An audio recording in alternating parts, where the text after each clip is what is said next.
अंजलि और आप देख रहे हैं मीडिया पॉइंट। तो आइए शुरुआत करते हैं आज की प्रमुख खबर से। यूपी के शाहजहांपुर जनपद में आज दो ऐसी तस्वीरें देखने को मिली जिन्हें देखकर शायद आप भी भरोसा ना कर पाएं, लेकिन सच्चाई यही है। जी हां, आप जो तस्वीरें देख रहे हैं वह शाहजहांपुर जनपद की ही तस्वीरें हैं। इन तस्वीरों में जहां एक तरफ उत्तर प्रदेश सरकार के मंत्री जो कि जनपद के प्रभारी मंत्री बनाए गए हैं नरेंद्र कश्यप जी सरकार की तारीफों के पुल बांधकर कसीदे पढ़ रहे थे, तो कागजी घोड़े दौड़ाते हुए आंकड़ों के हिसाब से 94 लाख लोगों को रोजगार देने की वकालत के साथ साथ अनदेखे ख्वाब दिखाने की पुरजोर वकालत जनपद के गन्ना शोध परिषद में आयोजित इन्वेस्टर कुंभ के दौरान कर रहे थे। जबकि वहीं दूसरी ओर लगभग एक महीने से अपने हक और हुकूक की आवाज बुलंद करने वाले विद्युत संविदा कर्मी नंगे बदन बैठकर पिछले लंबे अरसे से बकाया अपने मानदेय और ईपीएफ के भुगतान को लेकर अपना गला फाड़ रहे थे, जिनकी सुनने वाला कोई नहीं। कई दौर की जिलाधिकारी एवं संबंधित अधिकारियों के साथ वार्ता होने के बावजूद इनकी कोई सुध लेने वाला नहीं है। यह संविदा कर्मचारी अब दाने दाने को मोहताज हो चले हैं। किसी के घर में बीमारी है तो किसी को होली के त्योहारों की चिंता, किसी का बच्चा बीमार है तो किसी को बच्चे की फीस की चिंता, लेकिन इनकी सुनवाई तो बहुत दूर इनकी तरफ देखने को भी कोई तैयार नहीं है। मजबूर होकर लंबे अरसे से कार्य बहिष्कार करते हुए प्रदर्शन कर रहे या विद्युत संविदा कर्मचारी अपने भविष्य को लेकर भी चिंतित हैं। एक तरफ योगी सरकार के मंत्री के द्वारा 94 लाखों को रोजगार देने की वकालत की जा रही है, लेकिन महज 10 मिनट की दूरी पर अर्धनग्न प्रदर्शन कर रहे विद्युत संविदा कर्मियों का हालचाल लेना मुनासिब नहीं समझा। जबकि पिछले कई महीनों का अपना मानदेय और ईपीएफ न मिलने के कारण यह संविदा कर्मी भुखमरी के कगार पर पहुंच चुके हैं, जो कि आज नंगे होकर अपना गला फाड़ रहे हैं।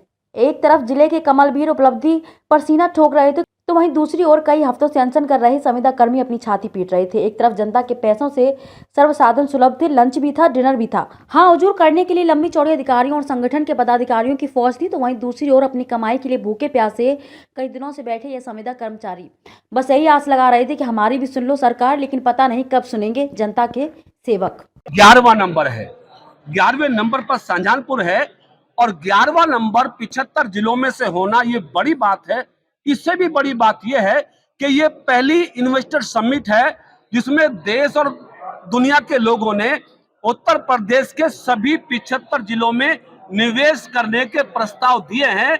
यानी अब हमारे प्रदेश के सभी जिलों में उद्योग लगेंगे, कारोबार लगेंगे और हमारे प्रदेश में लगभग 94 लाख रोजगार का सृजन होगा, जिससे नौजवानों को रोजगार भी मिलेगा, उत्तर प्रदेश का राजस्व बढ़ेगा और देश की इकोनॉमी मजबूत होगी। आपकी क्या समस्या है और प्रशासन ने आपको क्या आश्वासन दिया है? हमारी सबसे ज्वलंत समस्या ये है कि पिछले 1 माह से हम बिजली विभाग के संविदा कर्मचारी यहाँ पर बैठे हुए हैं। हम अपनी मांग को जिला अधिकारी महोदय के माध्यम से, विभाग के उच्च अधिकारियों के माध्यम से, वार्ता के माध्यम से, समझौते के माध्यम से कई बार रख चुके हैं और पिछले 1 महीने से हमारी समस्या ज्यों की त्यों बनी हुई है।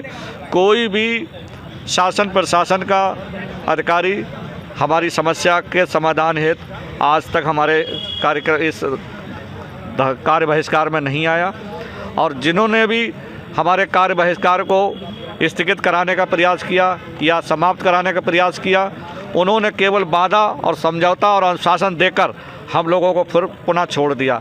आज स्थिति इतनी दयनीय हो गई है कि हमारा जो संविदा का कर्मचारी है 4 माह का उसका वेतन होने जा रहा है और 10 से 11 माह का ईपीएफ उसका बकाया चल रहा है।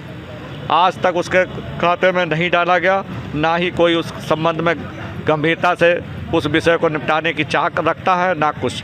और संविदा कर्मचारी की स्थिति इतनी दयनीय हो गई है कि आज संविदा कर्मचारी मजबूर होकर, लाचार होकर अर्धनग्न प्रदर्शन इसलिए कर रहा है कि ये अर्धनग्न वाली स्थिति हमारे शाहजहांपुर ज़िले में जो बिजली रोशन करने का काम करता संविदा कर्मचारी, उसके जीवन में अंधेरा फैल गया है और वो एक समस्या से जूझ रहा है, क्योंकि परिवार में बच्चे हैं जिनकी पढ़ाई ठप हो गई है। अगर कोई व्यक्ति बीमार पड़ गया तो उसकी दवा लाना मुश्किल है, यहाँ तक कि घर परिवार की रोजी रोटी चलाना बहुत मुश्किल पड़ रहा है। और इस संबंध में कई बार हमारे संगठन के पदाधिकारियों ने प्रयास किया कि किसी भी तरह से हमारे संविदा कर्मचारियों की सैलरी और उनका ईपीएफ उनके खाते में डाल दिया जाए, जिससे कि हम अपना धरना प्रदर्शन कार्य बहिष्कार समाप्त करके अपने काम पर वापस लौट जाएं। और धरना प्रदर्शन या कार बहिष्कार करना संविदा कर्मचारी की ज़रूरत नहीं है, उसकी मजबूरी है। उसके ऊपर इतना दबाव डाला गया, इतना प्रेशर डाला गया कि आप धरना प्रदर्शन और कार बहिष्कार करें, जिससे कि जिला शाहजहांपुर का जिला संरक्षक हूँ। मैं आपको चैनल के माध्यम से बताना चाहता हूँ कि ये हमारा कार्यक्रम निरंतर 1 महीने से चल रहा है और कई बार ऐसा हुआ कि हमारे मध्यांचल के पदाधिकारी,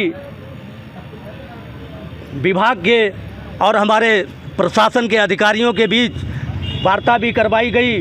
हमारा ये धरना प्रदर्शन, कार बहिष्कार समाप्त भी करवाया गया। हम अहिंसा के पुजारी हैं, हर किसी का सम्मान करते हैं, चाहे विभाग का अधिकारी हो, चाहे प्रशासन का अधिकारी हो। हमने हर किसी को सम्मान किया, हमने समझौता किया, हमें आश्वासन मिला, लेकिन आश्वासन पे सिर्फ वादा खिलाफी हुई।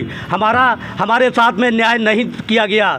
मैं आपको अपने संगठन की तरफ से, अपने साथियों की तरफ से बताना चाहता हूं कि हमारा ये 1 महीने से निरंतर कार्यक्रम चल रहा है और ये लगातार, अगर हमारी मांगें नहीं मानी गई, हमारी जायज़ मांगे हैं, हम सिर्फ अपना पीएफ और अपना 4 महीने का वेतन मांग रहे हैं। हम भीख नहीं मांग रहे, हम मजदूरी मांग रहे। हम मजबूर नहीं हैं, मजदूर हैं। अगर हमें न्याय नहीं मिला, हमारा वेतन, हमारा पीएफ होली से पहले नहीं मिला, तो ये कार्यक्रम हमारा इसी तरह निरंतर चालू रहेगा, इसे कोई भी समाप्त नहीं करवा पाएगा। ये मैं आपके चैनल के माध्यम से जिला शाहजहांपुर का जिला संरक्षक हूँ।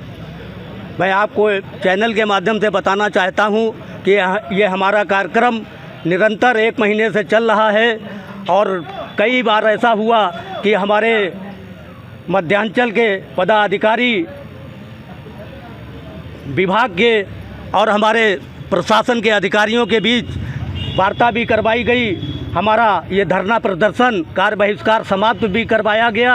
हम अहिंसा के पुजारी हैं, हर किसी का सम्मान करते हैं, चाहे विभाग का अधिकारी हो, चाहे प्रशासन का अधिकारी हो। हमने हर किसी को सम्मान किया, हमने समझौता किया, हमें आश्वासन मिला, लेकिन आश्वासन पे सिर्फ वादा खिलाफी हुई। हमारे साथ में न्याय नहीं किया गया। मैं आपको अपने संगठन की तरफ से, अपने साथियों की तरफ से बताना चाहता हूं कि हमारा ये 1 महीने से निरंतर कार्यक्रम चल रहा है और ये लगातार, अगर हमारी मांगें नहीं मानी गई, हमारी जायज़ मांगे हैं, हम सिर्फ अपना पीएफ और अपना 4 महीने का वेतन मांग रहे हैं। हम भीख नहीं मांग रहे, हम मजदूरी मांग रहे। हम मजबूर नहीं हैं, मजदूर हैं। अगर हमें न्याय नहीं मिला, हमारा वेतन, हमारा पीएफ होली से पहले नहीं मिला, तो ये कार्यक्रम हमारा इसी तरह निरंतर चालू रहेगा, इसे कोई भी समाप्त नहीं करवा पाएगा।